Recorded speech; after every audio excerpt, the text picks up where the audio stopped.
Ciao a tutti, come raggiungere il benessere economico? Allora, intanto dobbiamo tenere presente questo, che il benessere economico ovviamente è un fatto soggettivo.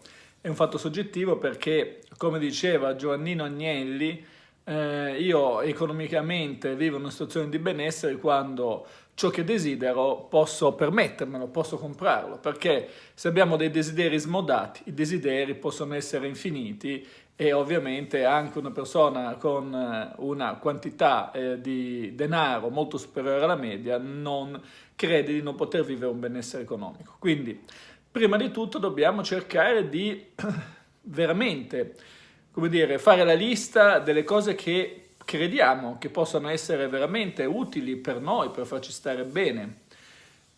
Poi un'altra cosa fondamentale, per acquisire il benessere economico c'è una fase in cui bisogna necessariamente, anzi sempre bisogna far sì che le entrate siano superiori alle uscite. Questo è importante, altrimenti puoi guadagnare 1 milione di euro al mese, faccio un esempio, ma se te lo spendi tutto sarai sempre un poveraccio, diciamo, quindi questo è fondamentale.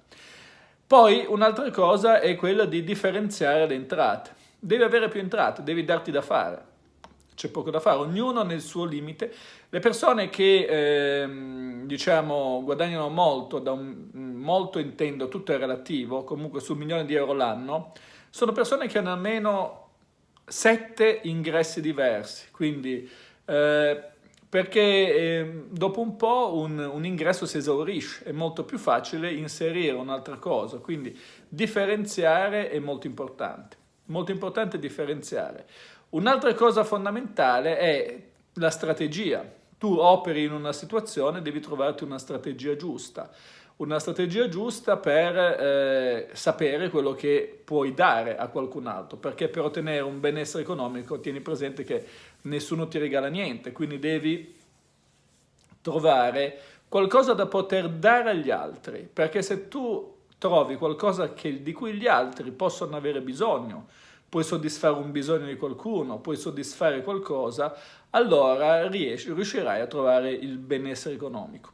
Ovviamente il benessere economico, se tu non ti accontenti, richiede un po' di rischi, perché è ovvio che se fai l'impiegato del catasto può essere un benessere economico anche quello, e se le tue esigenze sono soddisfatte dallo stipendio dell'impiegato del catasto va benissimo.